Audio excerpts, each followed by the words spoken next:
You know, it's New Year's Day. Lots of families all over the world have tons of different traditions. Now, here in the States, a very popular tradition is pork and sauerkraut. So the reason why it said the pork is a good New Year's meal is because when pigs search for food, they keep on going forward. They use their snout and they progress on, as opposed to a chicken or a turkey, which might metaphorically scratch backwards. And when we go into the new year, we want to keep going forward like the pig does. So here's my New Year's pork and cabbage special, Chef Sawyer style.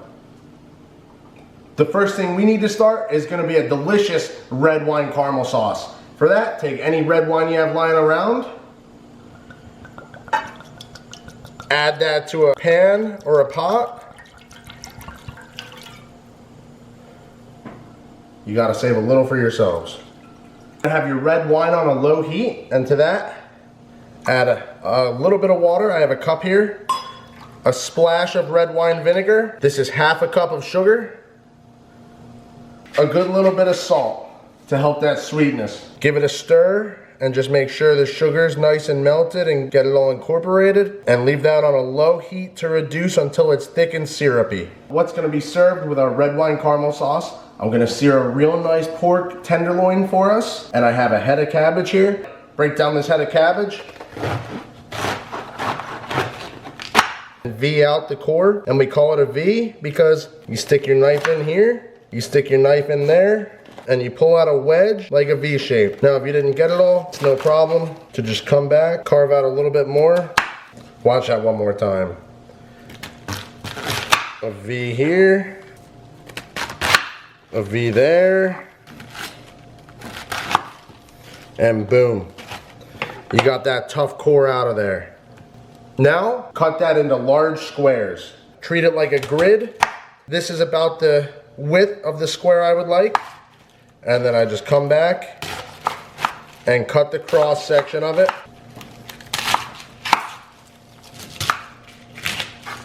All right, we got all our cabbage cut into squares now. Take it all and throw it into a bowl.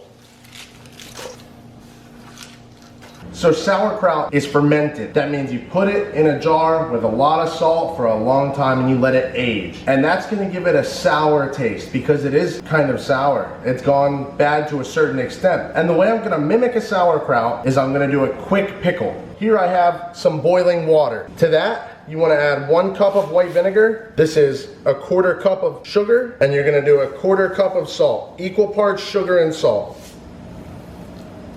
Just bring that to a boil and melt the salt and the sugar. Here we have our quick pickling liquid. It's very similar to a brine, except instead of cooling the liquid down, you actually want to pour it on hot. Cover this cabbage with our pickling liquid. Cover it with some plastic wrap and press down, making sure all of your cabbage is in contact with the pickling brine. Now the fermentation process of sauerkraut takes up to a month, 2 months, sometimes more. This quick method is going to give a similar result in an hour. The mixture of the salt, the sweet from the sugar, the acid from the vinegar, that's going to give it a sort of sour taste, just like how a sauerkraut will be, in a fraction of the time. Here we have some parsnips. A lot of people aren't very familiar with these. They're not used so often. If you had to describe the look, it looks like a white carrot, but the taste is very different and it's very unique. I'm gonna go ahead and make a mashed parsnip today, and for that, you treat it just like a potato. It's a root vegetable, nice and hard, nice and crunchy. So we're just gonna take off the tips, and now we're gonna peel it from top to bottom. From this point, we're just gonna break the parsnip down into manageable sized pieces and boil it. Something bite size, something that won't take too long in the boiling water. We do this to save time because smaller pieces cook faster than big pieces. It is important to make sure every piece is about similar in size because you want them to cook at similar rates. You don't want a very large piece, which will be raw in the middle, while a very small piece is overdone and too soft. I have our nice red wine caramel sauce that's reducing on a low heat, and just add your parsnips to the boiling water. And in these small bite-sized pieces, it's gonna take roughly 15 to 20 minutes until it's soft and mashable. Break this down. I've showed you guys me breaking down a pork loin before. This is the same exact technique, but smaller. We're just gonna remove this silver skin on the top, and then we're ready to cook. And find where the fat starts and slowly start slicing it off. The advantage to a long knife like this is I can make long cuts that are very consistent. I find where the fat starts, and all I have to do is treat it like I'm filleting a fish. Slice, peel, slice, peel. And just like that, the whole silver skin is off with very, very little meat or waste. And now we're ready to cook it. I went ahead and took all the parsnips out of the boiling water. They're nice and soft and tender, and I put them in my magic bullet. You're just gonna wanna puree those. You can do it in a blender, you can do it in a food processor, you can push them through a potato ricer. There's lots of different ways to achieve a similar result. When I put them in the magic bullet or in a blender, just add a little bit of the boil water so that there's enough liquid to spin it around in the machine. Once your puree is nice and smooth, add it to a saucepan. That's looking very velvety, and it's about to get better. Thin it out with some milk or cream, whatever you got on hand. And now we season with pepper, salt, just a pinch of onion powder, and a pinch of garlic powder.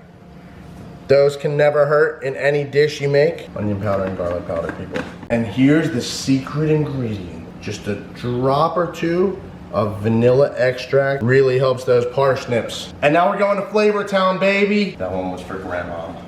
Mix up your seasonings and your milk with your parsnip puree. We're gonna return that to the heat on a low heat and just let it simmer and reduce until it's the perfect consistency, although that looks pretty nice right now. Here's our red wine caramel sauce. I'm checking the consistency of it, and it's still a little loose and thin. If that's the case, add a little bit more sugar because you want this to be thick and syrupy. Got an onion here. We want that in thin slices. And this is gonna go with our cabbage. In this pan I've got on a medium heat is just our slivered onions, some olive oil, and a little bit of salt. And as soon as we cook those down a little bit, we're gonna add our cabbage to it, and it's gonna be good. Our onions have been cooking on a medium heat. They're starting to get nice and soft and tender, and now is the time to add about a half a stick of butter and let that melt. You want to cook the butter for a little bit because what we're going to do is make a brown butter. And what a brown butter is you take butter, you melt it, and you cook it gently until it's brown, and that brings out a nice nutty flavor. It completely changes the profile of the butter from something soft and creamy to something earthy and nutty. Here's our cabbage that's been quick pickling. It sat for about 30 or 40 minutes.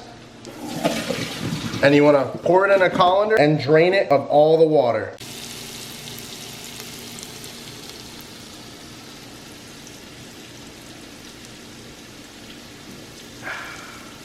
In order to go from a nice, soft yellow color to a brown butter, you have to cook it slowly on a low heat, or if you're not afraid, you can go ahead and turn that heat up. It's gonna take place the change very quickly. You can go from raw butter to brown butter to burnt in an instant. And if you reach that step where your butter is burnt, your dish is ruined because there's no coming back from that flavor. Burnt butter is awful. I can see our butter is getting foamy. It's starting to get a little bit of a caramel color, almost golden, and we're almost there.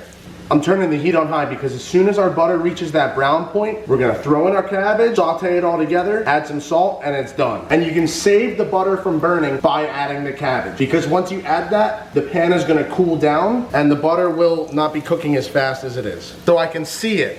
The brown butter is happening. I can smell it. Our heat is high, and now it's time to add our cabbage.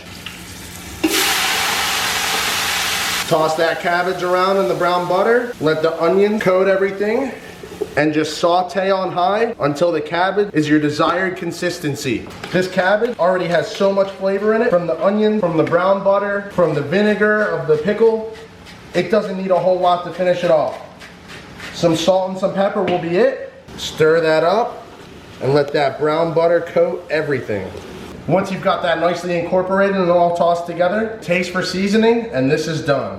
Here we have our pork loin, and right before searing, it's time to season. We're getting ready to sear our meat. And while we have the pan getting screaming hot, hit it with some olive oil. Olive oil is already on there. Keep it nice and simple. Some salt and pepper, some garlic powder, and some onion powder. You people know I like to go to Flavor Town, and these things are very, very valuable. Almost as much as salt and pepper. Once you have one side seasoned, make sure that's well applied everywhere. And now, give it the same treatment on the other side. Garlic powder, onion powder, salt, pepper. Before I get this pork loin in the hot pan, I just want to make sure I have my things ready for cooking. So we're going to do a little base. We have some butter, some thyme, and some garlic, and that's going to help the flavor of our pork tremendously. A little olive oil in the pan, because you can't add the butter yet or it will burn. Won't you take me to Funky Town? Won't you take me to Flavor Town? When your pork has a nice, beautiful brown color, a nice, good sear like that, go ahead and flip it over to the other side. Second side looking perfect, just like the first. Let's go ahead onto the last side. Now that all three sides are well browned, have a great sear on it, now it's time to start our base. Just a spoonful or two of butter, a couple cloves of garlic, and a little bit of thyme. Rosemary works too, whatever fresh herbs you got. And now you're just gonna let that butter melt with these herbs, the garlic. It's gonna develop a delicious flavor as everything cooks together. And now here's how you baste. You have your delicious garlic and herb butter down here. You tilt the pan so it all runs to you. You take a spoonful of hot butter and you just throw it over the top.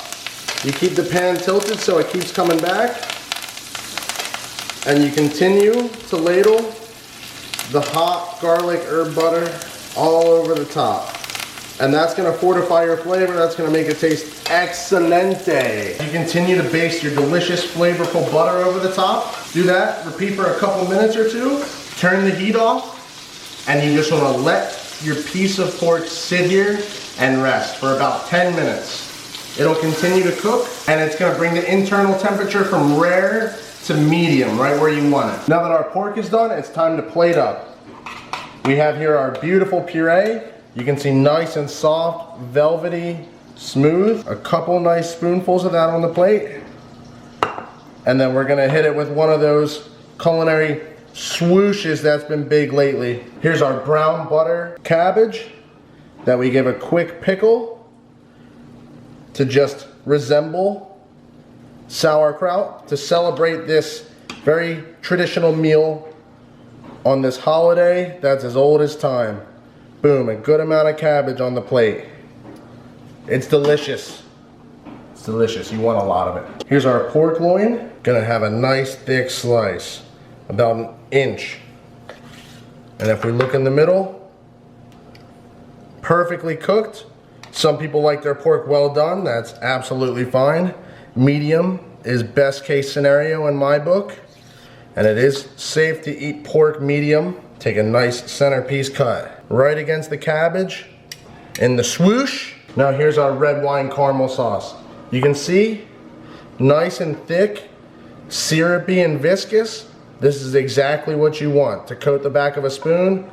We call that nappe. And you just want to give it a couple good spoonfuls right over the pork. Let it run into the swoosh. The red wine, the sweetness, it complements the pork so well. You can't have enough of it. And there you have Chef Sawyer's New Year's Eve pork and cabbage special. We have our parsnip puree, soft, silky, smooth, and seasoned perfectly. Our brown butter cabbage, that really adds a nice crunchiness to the dish. The brown butter comes through, the acid and the vinegar comes through, the onions. It's an excellent pairing. And here, our red wine caramel sauce. The pork had a great roasted flavor. The sweetness, the pairing of the red wine, it really can't be beat. This is a wholesome, excellent meal, and I encourage you guys to try this one at home. Bring you some good luck in the new year, because as the pig does, we keep moving forward. Thanks for coming back to Chef Sawyer Sunday. I appreciate each and every one of you. Happy New Year's, and I'll see you guys next week. Ciao.